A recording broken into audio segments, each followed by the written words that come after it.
Assalamualaikum and welcome to Pika Storyteller Channel. Pika nak ucapkan terima kasih pada korang semua yang sudi untuk klik pada video kali ini. Dan seperti biasa pada yang baru sahaja datang ke channel ni, jangan lupa untuk terus tekan butang subscribe di bawah. Dan juga follow Pika di Instagram Pika Storyteller. Dan alang-alang tu kan, follow lah Pika juga dekat lagi satu YouTube channel, iaitu Automology Channel, yang mana Pika buat review tentang banyak kereta-kereta yang sangat menarik. Jadi untuk video kali ni, Pika akan menceritakan tentang satu kejadian seram yang menimpa 3 sekawan semasa mereka belajar di sebuah matrikulasi. So tanpa kita buang masa, jom kita mulakan dengan kisah seram kali ini.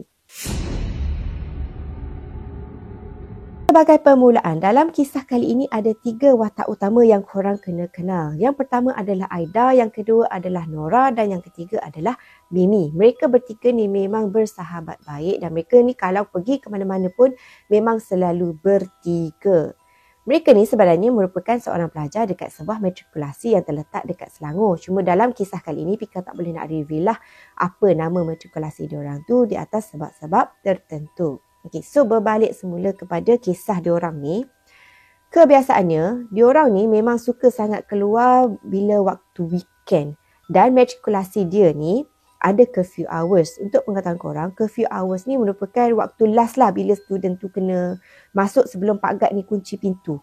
Korang faham kan? Maksudnya, kalau curfew hours tu pukul 11, usually pelajar-pelajar ni kenalah masuk dekat kawasan asrama tu sebelum pukul 11. Sebab bila dah pukul 11, Pak Gad akan tutup pintu utama ataupun gate utama diorang ni. Memanglah korang boleh masuk selepas waktu 11 malam tu. Cumanya akan ada banyak sangat soal jawab dengan Pak Gad lah. Jadi, biasanya budak-budak akan keluar, pergilah enjoy ke apa ke kan dekat luar. Dan mereka kena pastikan mereka kena balik semula ke asrama sebelum pukul 11 malam.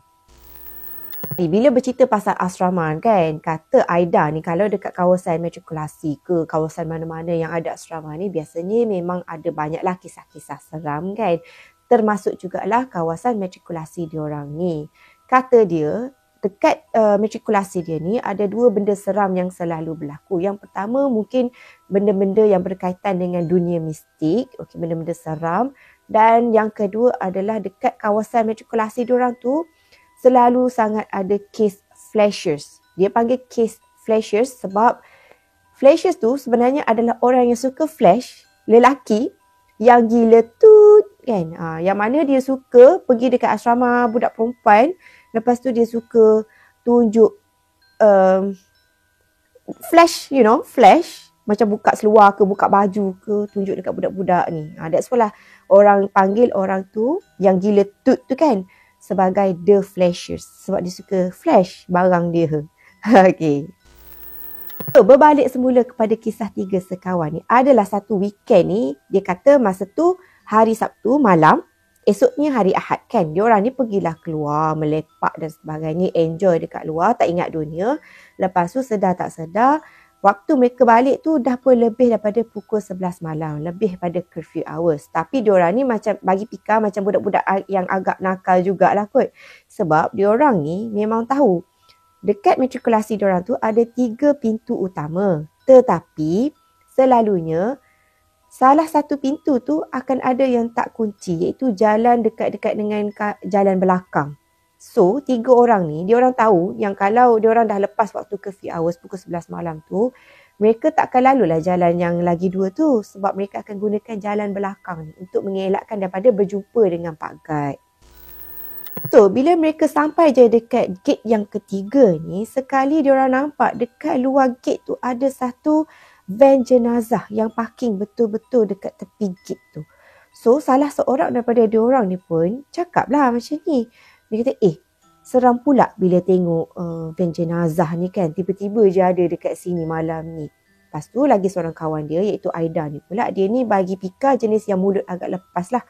Bukanlah mulut celupa, dia macam bajet-bajet berani jugalah kot. Dia kata, alah kau tengok van jenazah tu pun takut. Macam tu lah dia cakap kan.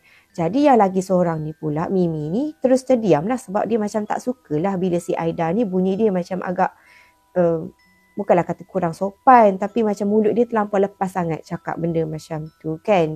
Sedangkan diorang ni sebenarnya dah mula rasa macam meremang, rasa macam sejuk gitu sebab tengok van jenazah kan. Lepas tu, diorang pun masuklah melalui gate yang ketiga ni.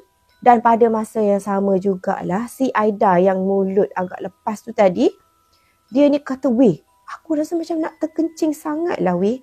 Korang boleh tunggu tak? Sebab dia kata dekat gate yang ketiga tu, dia ada satu lagi hall ataupun dewan ni.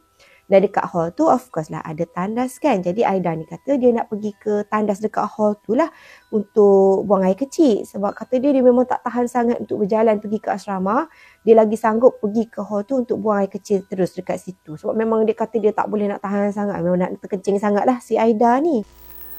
Tadinya bila kawan-kawan si Aida ni iaitu Nora dan juga Mimi ni dengar yang Aida tu dah nak terkencing sangat-sangat. Dia orang pujuk lah Aida ni, weh kita jalan balik je lah terus kan. Kau kencing je lah dekat asrama kita tu. Daripada kau pergi kencing dekat hall tu. Lepas tu Aida ni kan dia jenis yang macam agak berani jugalah. Dia kata, alah korang tunggu je lah dekat sini. Aku pergi je lah sorang-sorang pergi kencing dekat tandas belakang tu. Sebab aku dah memang tak tahan sangat dah ni. Kata si Aida tu. So dua orang ni pun macam, tak apalah kalau macam tu kau pergi je lah sorang-sorang kan. So Aida ni pun pergilah ke tandas dekat hall tu. Dan kata dia, tandas dia tu macam tandas asrama yang biasa kita tengok lah. Yang mana dekat sebelah sini ada macam tandas panjang sampai ke belakang. Ada lebih kurang macam 8 hingga 10 tandas yang ada kubikel tu kan. Manakala di sebelah sini pula ada satu cermin yang panjang daripada dinding kiri sampailah ke dinding ke kanan. Panjang dia punya cermin tu. So korang boleh imagine lah kan tandas tu macam mana kan. Sama balik ke kisah Aida ni, dia masuklah dekat dalam toilet tu. Korang kena imagine toilet tu, dia ada macam lebih kurang 10 kan kubikel tu. So, dalam dekat toilet tu, ada satu je lampu yang menyala. Iaitu lampu tu pula berada betul-betul dekat tengah toilet. Jadi dekat sini, korang kena imagine yang toilet yang kelima sahaja yang macam agak cerah lah berbanding dengan toilet-toilet yang lain ni. So Aida ni pun dah nak terkencing sangat kan. Lepas tu toilet yang dekat tengah tu je yang agak cerah. Dia pun teruslah pergi ke toilet yang kelima ni. Tapi yang peliknya, bila si Aida ni cuba untuk masuk ke dalam toilet yang kelima tu, dekat dalam toilet tu macam ada orang tau. Jadi Aida ni kan dalam keadaan nak terkencing sangat. Dia tak fikir benda lain lah. Dia cuma nak melepaskan hajat dia je lah. So dia pun pergilah ke toilet yang pertama. Tapi toilet pertama rosak. Pergi pula ke toilet yang kedua pun rosak juga. Sampailah last kali dia boleh guna toilet yang ke-10 je yang okey. Iaitu toilet yang paling hujung sekali. So lepas tu Aida ni pun buanglah air kecil dan buatlah apa sahaja yang patut kan. Lepas tu dah settle tu, dia pun bukalah pintu toilet dia tu. Bila once dia buka pintu toilet dia, kan tadi Pika kata depan dia tu kan ada cermin yang panjang sampai ke hujung kan. Daripada pantulan cermin tu, si Aida ni dia boleh nampak ada perempuan berdiri dekat tengah-tengah toilet yang kelima. Kan tadi kan toilet kelima tu macam ada orang kan. So Aida ni dia macam terkejut tau sebab dia nampak pantulan ada perempuan dekat toilet kelima tu. Dia pun terus masuk balik ke toilet dia. Lepas tu dia macam fikir, ada perempuan ke tadi? Aku rasa macam aku seorang je dekat toilet ni. Masa mana pula perempuan tu masuk? Sebab tak ada pun bunyi ke apa kan? Kemudian bila si Aida duduk fikir macam tu, dia macam lantaklah aku keluar je lah kan seperti biasa. Jadi dia pun keluarkan dia daripada toilet ke-10. Jadi kalau nak keluar daripada toilet tu, dia kena lalulah depan perempuan di toilet yang kelima ni. Dia pun dengan selambanya si Aida ni dah lalu je depan perempuan tu tadi. Dan kalau Pika dalam situasi ni terus berlari keluar kan. Tapi Aida ni tak. Sebab dia selepas dia keluar daripada toilet, nampak perempuan tu, dia pergi lalu depan perempuan tu, lepas tu dia pergi basuh tangan. Tak tahulah kenapa dia terlampau berani ke apa, tak faham juga. Tapi dia pergi basuh tangan. Okay. Dan masa sambil-sambil dia duduk basuh tangan ni, dia tengoklah dekat cermin kan. Dia macam muskil lah, siapa ya perempuan ni? Dan masa itulah baru dia perasan yang perempuan dekat belakang dia tu, dekat belakang ni, macam bukan orang tau. Tapi adalah sesuatu benda yang lain. Aida ni dia yakin yang benda yang dia nampak tu sebenarnya bukan manusia. Sebab yang dia nampak tu, makhluk tu tadi, perempuan yang dia nampak tu seakan-akan bergayut dekat pintu toilet nombor 5 tu. Dan lagi satu kan, rambut dia macam kusut masai. Pandangan dia tetap je dekat lantai. Bawah mata dia ni hitam macam lebam gitu. Lepas tu kulit perempuan tu sangat-sangat pucat. Macam putih gitu je. Masa ni satu je perkataan yang muncul dalam otak si Aida ni, iaitu hantu. Masa saat dia terfikir pasal hantu tu kan, sekali benda dekat belakang yang dia nampak dekat pantulan cermin tu, daripada tunduk, kan tadi benda tu tunduk kan. Bila Aida ni terfikir je pasal hantu, makhluk tu yang daripada tunduk, dia macam tengok Aida macam tu tau. Dia macam seolah-olah tahu apa yang difikirkan oleh si Aida ni masa dia tengah duk basuh tangan tu. Masa ni Aida ni dia punya takut sampaikan dia berlari keluar dan lepas tu dia terjatuh. Mungkin disebabkan oleh dia terlampau takut kot. Dan bila dia jatuh je dekat dalam toilet tu, dia menggagahkan diri juga untuk merangkak keluar daripada toilet. Dan pada masa ni jugalah dia boleh dengar makhluk tu mengilai kuat gila. Macam ada sound system, macam ada speaker dekat dalam toilet tu, dia mengilai. Dan yang peliknya, walaupun benda tu mengilai, mulut benda tu tak terbuka je. Ada bunyi mengilai je, mulut statik je kan. So dekat sini, Aida ni pun menangis meraung ketakutan dan perlahan dia merangkak keluar daripada tandas ni. Cuba untuk menjauhkan diri daripada Kak Ponti itulah tadi kan. Dan masa ni, kawan-kawan Aida yang ada dekat luar tu, iaitu Nora dan juga Mimi ni, dia perasan lah, dia kenapa pula si Aida tu daripada tadi okey je masuk toilet kan. Bila keluar ni dalam keadaan merangkak, lepas tu menangis meraung macam tu kan. So diorang pun teruslah pergi mendapatkan si Aida ni. Tu Aida ni cakap lah apa benda dia nampak dekat dalam toilet tu kan. Lepas tu dia katalah dia dengar benda tu mengilai dengan sangat kuat. Kemudian Mimi dengan Nora ni pula cakap dia orang tak dengar apa-apa. Dan sebenarnya benda tu agak pelik lah kan, sebab nampak sangat yang sebenarnya orang yang dengar benda tu ketawa cumalah Aida je.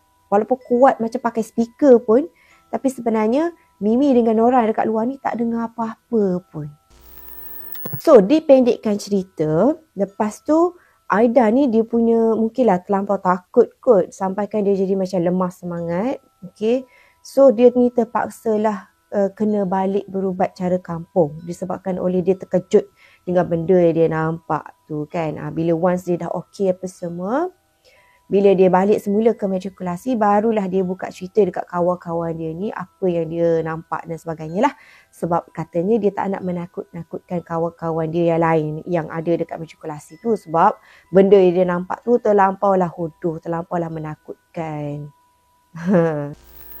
So, apa pandangan korang tentang kisah yang Pika ceritakan dekat matrikulasi ni? Mungkin korang boleh berikan komen korang pula di komen di bawah. So, apapun itu sahajalah video Pika untuk kali ini. Kita jumpa lagi in my next video. Dan seperti biasalah, tolong tekan butang subscribe dekat bawah dan juga follow Pika dekat Instagram. Dan hopefully Pika akan jumpa korang lagi in my next video. So, see you soon. Bye!